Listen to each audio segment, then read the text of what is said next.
Assalamualaikum warahmatullahi wabarakatuh. Alhamdulillah wassalatu wassalamu ala Rasulillah, la haula wala quwata illa billah.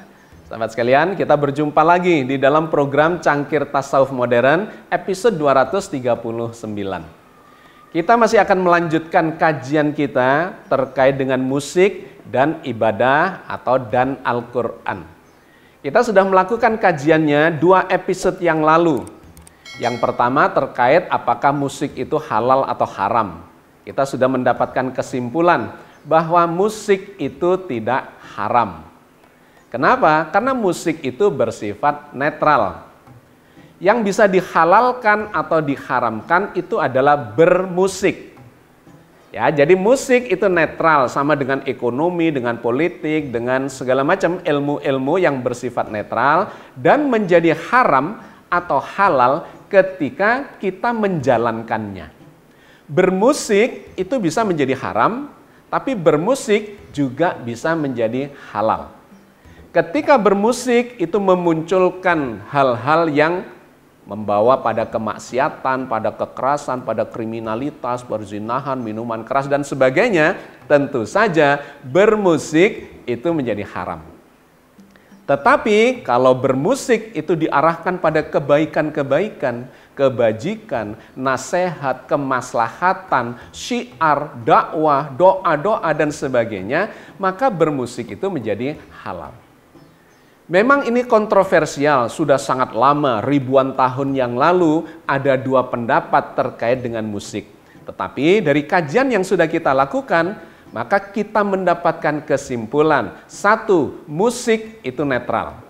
Yang kedua, bermusik bisa haram, bisa halal, bergantung pada niatannya dan kemudian prakteknya atau efeknya, dampaknya itu membawa kemanfaatan ataukah kemadharatan. Kita sudah melakukan kajiannya itu di episode yang pertama. Kemudian episode yang kedua, kita melakukan kajian ketika musik dikaitkan dengan ayat-ayat Al-Qur'an. Jadi lebih khusus lagi, lebih spesifik lagi. Kalau yang tadi bersifat umum, bersifat universal, apakah musik dan bermusik itu haram? Kalau yang kedua ini lebih spesifik lagi, dikaitkan bermusik dengan menggunakan ayat-ayat Al-Qur'an. Kita juga sudah mendapatkan kesimpulan di episode yang kedua itu, bahwa musik itu memang bersifat universal. Tetapi ketika dikaitkan dengan Al-Qur'an, ternyata Al-Qur'an itu memiliki musikalitas tertentu yang terkandung di dalam ayat-ayat Al-Qur'an itu sendiri. Kita sudah membahasnya bahwa ayat-ayat Al-Qur'an itu memiliki irama tertentu. Ada panjang pendek yang harus diikuti. Ada 2 ketukan, 4 ketukan, 6 ketukan, dan seterusnya. Yang ketika itu kita baca dari ayat Al-Qur'an akan menghasilkan irama. Tetapi ini masuk di dalam definisi bermusik sesungguhnya. Karena bermusik itu adalah melantunkan nada-nada baik dengan suara manusia maupun dengan peralatan. Ada urutan nada dan menghasilkan irama. Itu adalah definisi musik secara umum. Masalahnya adalah ketika dikaitkan dengan ayat-ayat Al-Qur'an, ternyata kita tidak bisa sembarangan. Karena kalau ayat Al-Qur'an itu kita baca dengan irama, dengan ketukan panjang pendek yang berbeda, akan berpengaruh pada salah satunya makna yang terkandung di dalam kata-kata, di dalam kalimatnya.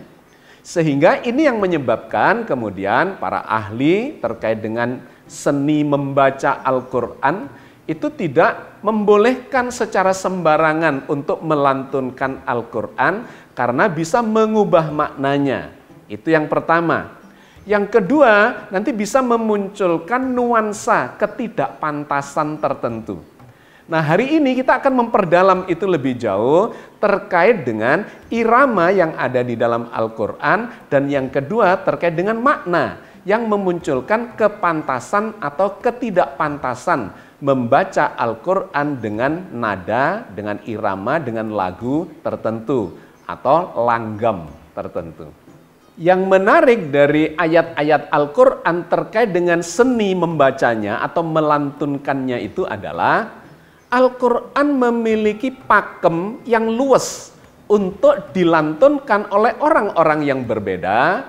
Itu hasilnya, langgamnya bisa berbeda-beda. Meskipun tajwidnya sama, tidak menyalahi aturan-aturan tajwidnya, panjang pendeknya, makhraj atau artikulasi cara pengucapannya, ya, dan seterusnya, memunculkan ada aturan-aturan tertentu yang diterapkan di dalam ilmu tajwid. Itu tidak dilanggar, tetapi para pelantun Al-Quran bisa menghasilkan irama yang berbeda, langgam yang berbeda. Langgam adalah gaya melantunkan. Kalau di dalam musik secara universal, maka kita bisa menyebut ada langgam Jawa. Gaya bernyanyinya itu adalah sangat khas Jawa.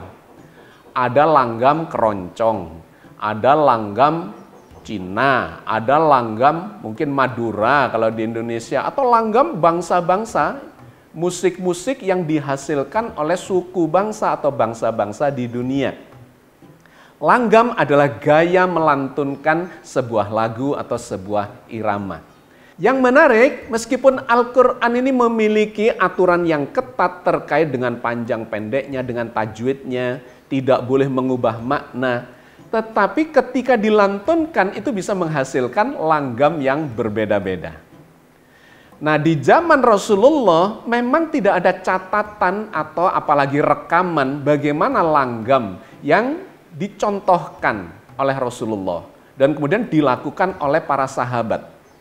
Tetapi tercatat dalam sejarah dan di dalam hadis-hadis, poin pentingnya adalah Rasulullah mencontohkan, meneladankan agar membaca Al-Quran itu dengan penuh keindahan.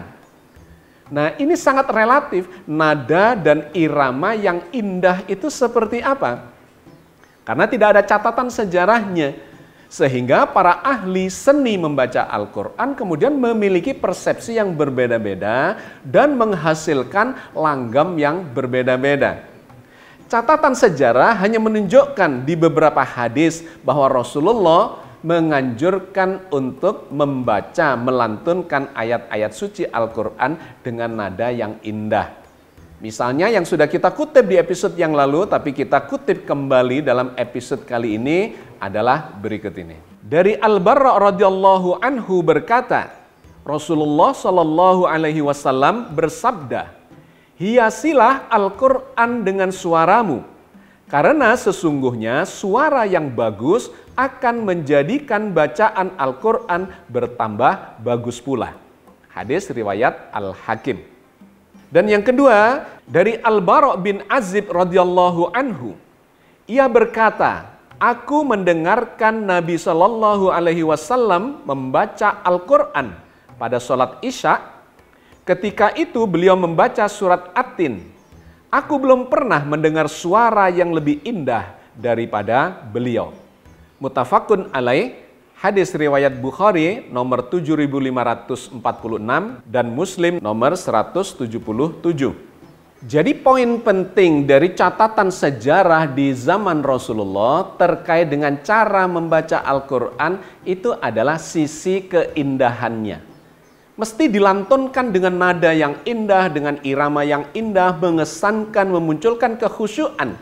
Itu menambah nilai Al-Quran atau ayat-ayat Al-Quran yang sedang dibaca itu. Tetapi masalahnya tidak ada rekaman suara di zaman Rasul itu bagaimana Rasulullah membacanya. Langgamnya seperti apa, nadanya, iramanya, dan seterusnya seperti apa. Termasuk juga para sahabat tidak ditemukan ada rekaman dari suara-suara beliau itu bagaimana cara melantunkan Al-Quran. Maka bermunculanlah kontroversi dari catatan sejarah itu. Poin pentingnya pokoknya indah dan menyamankan dan membangun kekhusyuan, tetapi langgamnya seperti apa itu kemudian bermunculan dari masing-masing para ulama yang menguasai seni membaca atau melantunkan ayat-ayat Al-Quran Al-Karim itu. Nah, kontroversi itu berlanjut sampai sekarang. Bagaimana sebetulnya langgam yang seharusnya digunakan untuk membaca Al-Quran itu? Sampai di dalam forum kita kemudian muncul pertanyaan, kalau kita melihat genre musik-musik di seluruh dunia itu sangat beragam. Mulai dari yang klasik sampai yang kontemporer. Dari yang irama-irama klasik dan kemudian tradisional, itu memiliki nuansa-nuansa yang berbeda-beda. Kalau di klasik itu ada barok, ada klasik, ada romantik. Kalau di tradisional, wah itu banyak sekali di seluruh dunia. Ada country, ada Hawaiian. Di Indonesia sendiri ada langgam Jawa, ada Madura, ada Batak, ada Kalimantan dan sebagainya. Klasik dan tradisional. Sedangkan yang populer atau pop itu juga banyak sekali langgamnya atau genrenya itu. Ada genre jazz, ada rock, ada R&B, ada blues, ada hip hop, ska, metal dan sebagainya. Tentu itu memiliki nuansa kejiwaan, rasa, musikalitas yang berbeda-beda. Nah, di forum kita muncul pertanyaan, Pak Agus, apakah boleh melantunkan Al-Quran dengan menggunakan langgam-langgam musik itu? Boleh tidak dilakukan dengan jazz, dengan R&B, dengan rock, metal, apalagi ska dan seterusnya. Nah, sahabat sekalian, tentu kita harus mendudukkan pada porsinya. Mari kita kaji, kita bahas, kita kritisi terkait dengan pertanyaan itu. Dan memang ini menjadi pertanyaan yang umum. Karena praktek untuk melantunkan ayat suci Al-Quran itu memang kemudian semakin beragam. Jadi kalau kita mengambil dari sisi sejarahnya, dari cara melantunkan Al-Quran, itu dibagi menjadi dua kategori besar. Yang pertama adalah murattal dan yang kedua adalah mujawwad. Apa itu murattal? Murattal ada kaitannya dengan tartil.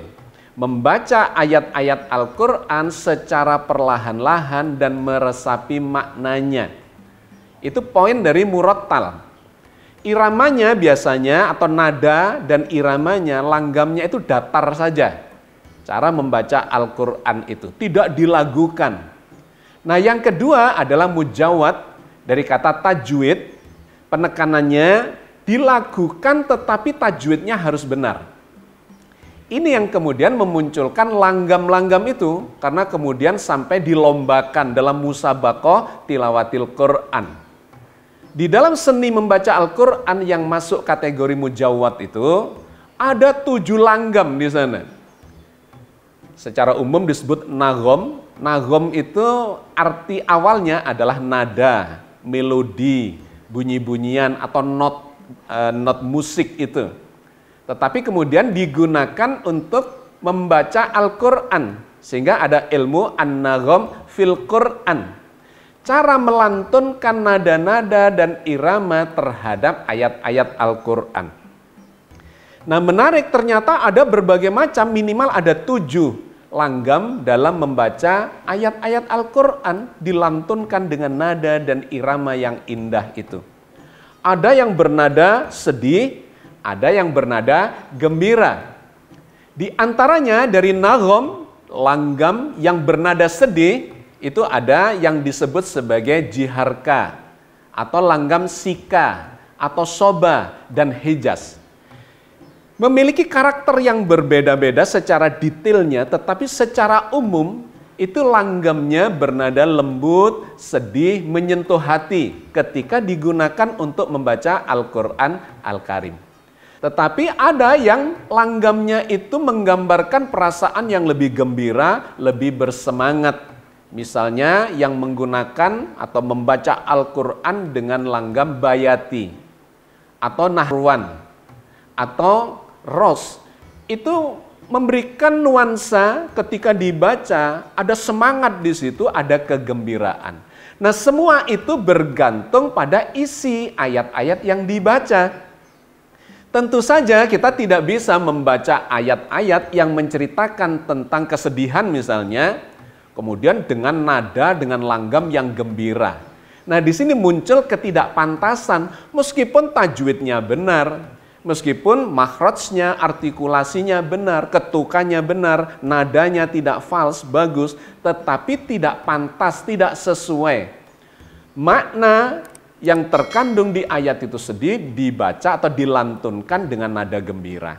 Begitu juga sebaliknya, tentu tidak pantas, tidak cocok berita-berita gembira di dalam Al-Quran kemudian dilantunkan dengan nada sedih. Inilah yang disebut bermusik. Ada kaitan yang sangat jelas atau harmonisasi yang harus dilakukan antara nada, irama dengan liriknya, dengan maknanya. Meskipun sesungguhnya secara nada dan irama itu sudah memiliki nuansa. Kita bisa mengambil contoh-contoh dalam lagu-lagu instrumentalia. Ada irama-irama yang gembira, mars, semangat gitu ya. Tetapi ada irama-irama yang melo, irama-irama yang alfa, yang membawa kita pada suasana yang lebih tenang, lebih tentram, lebih damai, merenung dan seterusnya. Jadi musikalitas itu mesti mempertimbangkan mulai dari nada dan iramanya itu membawa pesan apa. Sebelum ditambah dengan lirik, sudah memberikan nuansa itu. Apalagi ketika digunakan dengan menggunakan lirik, itu semakin harus diperhatikan. Jangan sampai iramanya, langgamnya tidak sesuai dengan pesan dari lirik yang akan disampaikan dengan lagu itu atau dengan cara membaca itu. Berbagai penelitian ilmiah menunjukkan bahwa suara itu memang langsung menyentuh pada perasaan. Berbeda dengan visual. Sesuatu yang kita lihat itu tidak seketika memunculkan emosi, memunculkan perasaan-perasaan tertentu. Penglihatan secara visual itu lebih menyentuh kepada intelektualitas. Tetapi nada, irama, suara itu langsung menyentuh ke emosi. Sehingga kalau kita melihat seseorang sedang marah misalnya, kalau orang marah itu tidak kedengaran suaranya, maka kita tidak langsung bereaksi terhadap kemarahan itu. Kita masih berpikir, dia itu ngomong apa ya? Kok emosi atau wajahnya, ekspresinya kelihatan sedang marah-marah. Tetapi kalau kita mendengar suaranya, dia berteriak, dia menjerit, dia mungkin memaki dan seterusnya, itu secara spontan emosi kita, perasaan kita itu akan muncul. Demikian pula ketika kita mendengar suara yang bermakna menyedihkan, mengharukan, curhat, melo dan seterusnya, maka langsung tersentuh jiwa kita, perasaan kita, emosi kita. Itulah bedanya antara visual dengan suara. Nah, musik itu ada di level suara itu. Pengaruhnya langsung ke dalam perasaan, ke dalam jiwa, bahkan semakin dalam penghayatannya bisa masuk sampai ke tingkat spiritualitas tertentu. Maka nada, irama itu memang langsung menyentuh efeknya pada spiritualitas. Bacaan-bacaan yang lembut, yang halus, apalagi penuh dengan makna, itu akan menyentuh di sistem limbik kita, ada yang namanya amigdala sebagai pusat emosi, pusat perasaan. Masuk ke dalam telinga, di temporal lobe, kemudian masuk ke dalam sistem limbik, maka di sana akan menyentuh perasaan itu. Nah, sahabat sekalian, musik akan bersentuhan langsung dengan penghayatan, perasaan, jiwa, dan spiritualitas itu. Karena itu, membaca dengan indah, membaca dengan nyaman, penuh penghayatan, itu akan langsung meresap ke bawah sadar, di mana bawah sadar itu memang bekerja secara emosional. Sedangkan makna kata-kata itu selain memunculkan rasa, itu juga difahami melalui intelektualitas. Kata-kata itu memiliki makna dan makna menuju pada memori intelektual kita yang disebut sebagai hipokampus, juga ada di dalam sistem limbik itu. Makna kata-kata akan menstimulasi hipokampus dan mengaktifkan kecerdasan untuk menilai apa makna dari kata-kata itu. Tetapi irama dan nada itu langsung menyentuh di amigdala, memunculkan kesadaran, perasaan, penghayatan level tertentu. Maka sahabat sekalian, ketika kita mendengarkan sebuah lagu atau termasuk bacaan Al-Quran, di mana nadanya indah, iramanya indah, menyentuh hati, menyayat hati dengan langgamnya itu, ditambah dengan makna yang terkandung di dalamnya, maka akan muncul proses spiritualitas, penghayatan yang paripurna, melibatkan emosi dan melibatkan intelektualitas kita, sehingga masuk ke dalam jiwa kita itu dengan sangat optimal.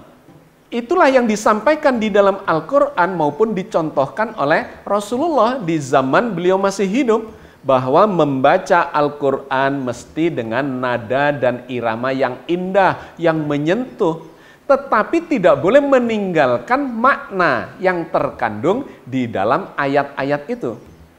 Karena kalau ini timpang, salah satu saja yang berjalan, maka hasilnya tidak maksimal. Nadanya indah, iramanya indah, menyentuh hati, membuat perasaan terharu, dan sebagainya, oke, tetapi tidak paham maknanya. Maka kita tidak mendapatkan hikmah yang terkandung di dalam ayat-ayat itu. Hanya mendapatkan nuansa saja, mendapatkan perasaan saja. Oke, nyaman iya, merasa bahagia iya, merasa dapat perlindungan, aman dan sebagainya iya. Dengan adanya nada-nada yang memberikan nuansa itu kepada kita. Tetapi ketika kita tidak paham, maka kita tidak mendapatkan petunjuk dari dalam Al-Quran. Karena itu selain nada-nada yang indah, irama, langgam yang indah, kita dianjurkan, diperintahkan untuk memahami isi ayat-ayat itu. Nah, inilah sesungguhnya yang diharapkan secara paripurna kita lakukan ketika kita bermusik atau dalam konteks ini bernagom fil Quran, melantunkan ayat-ayat Al-Quran. Poin pentingnya bukan hanya sekedar kaitannya dengan musik, nada, dan irama, tetapi lebih jauh dari itu, nada dan irama itu digunakan untuk menyampaikan pesan yang ada di dalam ayat-ayat Al-Quran. Maka sebagai penutupnya kita mengambil kembali hikmah dari dalam Al-Quran. Bahwa fungsi Al-Quran itu yang pertama adalah untuk memberi petunjuk. Allah berfirman di dalam surat Al-Baqarah ayat 185. Syahrul Ramadan alladzi unzila fihil Qur'an hudal linnas wa bayyinatin minal huda wal furqan. Bulan Ramadan adalah bulan yang di dalamnya diturunkan Al-Quran sebagai petunjuk bagi manusia dan berisi penjelasan-penjelasan mengenai petunjuk itu dan pembeda. Itu adalah poin yang utama dan pertama terkait dengan fungsi Al-Quran. Bahwa Al-Quran diturunkan untuk menjadi petunjuk bagi manusia. Baik bagi orang-orang yang memiliki suara yang bagus atau tidak ada masalah. Poin pentingnya ada pada isinya. Itu yang harus kita fahami, kita tadabburi supaya kita mendapatkan hikmah-hikmah dari dalamnya. Yang kedua, fungsi Al-Quran adalah untuk mensucikan jiwa kita dan kemudian mendekatkan diri kepada Allah Azza wa Jalla. Misalnya yang disampaikan oleh Allah di dalam surat Al-Waqi'ah ayat 77 sampai 79. Innahu laqur'anun karim fi kitabim maknun la yamassuhu illal mutahharun. Sesungguhnya Al-Quran ini adalah bacaan yang sangat mulia pada kitab yang terpelihara. Tidak menyentuhnya kecuali orang-orang yang disucikan. Bahwa Al-Quran itu adalah bacaan bagi orang-orang yang disucikan atau berproses mensucikan diri. Sehingga di ayat-ayat yang berbeda digambarkan Rasul itu diutus oleh Allah untuk mensucikan dan mengajarkan Alkitab dan Al-Hikmah. Wa yuzakkihim wa yu'allimuhumul kitab wal hikmah. Mensucikan sekaligus mengajarkan ilmu-ilmu, hikmah-hikmah yang terkandung di dalamnya. Itu adalah fungsi yang kedua. Dan yang ketiga, Al-Quran ini memiliki fungsi sebagai obat penyembuh penyakit hati. Penyakit hati, penyakit jiwa yang ada di dalam jiwa kita, di dalam hati kita. Suka berbohong, suka menipu, berbuat tidak adil, iri, dengki, dan sebagainya. Kalau kita membaca Al-Quran, tentu menghayati maknanya, menerapkan, mempraktekkan dalam kehidupan, maka itu akan menjadi obat, menjadi penyembuh bagi penyakit-penyakit yang ada di dalam hati kita itu. Allah berfirman di dalam surat Yunus ayat 57. Ya ayuhan nasu qad ja'akum mau'idatum mir rabbikum wasyifa'ul lima fis suduri wa hudaw wa rahmatul lil mu'minin. Hai manusia, sesungguhnya telah datang kepadamu pelajaran dari Tuhanmu dan penyembuh bagi penyakit-penyakit yang berada di dalam dada dan petunjuk serta rahmat bagi orang-orang yang beriman. Sahabat sekalian, saya kira itulah yang ingin saya sampaikan dalam kesempatan kali ini terkait dengan musikalitas Al-Quran Al-Karim. Aspek yang pertama adalah aspek nada dan irama, yang kemudian dikenal sebagai nagom. Ada langgam di sana. Itu pengaruhnya adalah pada suasana hati, lebih pada perasaan. Terharu, perasaan nyaman, atau sedih, atau gembira, merasa aman dan sebagainya, itu sudah ada di dalam iramanya itu. Dan irama ini kemudian bisa dilantunkan secara berbeda-beda asal kemudian tidak mengubah makna dari kata-kata, ayat-ayat yang ada di dalam Al-Quran yang sedang dilantunkan. Yang kedua yang terkandung di dalam musikalitas Al-Quran ini adalah makna atau hikmah yang ada di dalam ayat-ayat itu sendiri. Ini yang menjadi poin paling penting. Ini pesan yang ingin disampaikan sebagai petunjuk dan kemudian bisa menjadi obat hati, obat jiwa bagi orang-orang yang beriman yang membacanya. Nah, kalau kedua hal ini dipadukan secara harmonis, dibaca dengan lantunan yang sangat indah, yang menyentuh perasaan kita, penuh penghayatan, ditambah dengan memahami isinya, memahami liriknya kalau lagu, atau memahami makna yang terkandung di ayat-ayat itu, maka sempurnalah transmisi dari ayat-ayat atau kandungan hikmah dari ayat-ayat Al-Quran Al-Karim itu. Mudah-mudahan ini memberikan gambaran dan klarifikasi lebih jauh terkait dengan kaitannya antara musik dengan ayat-ayat Al-Quran. Mudah-mudahan Allah senantiasa membimbing kita di atas jalan yang diridhoinya. Amin ya rabbal alamin. Assalamualaikum warahmatullahi wabarakatuh.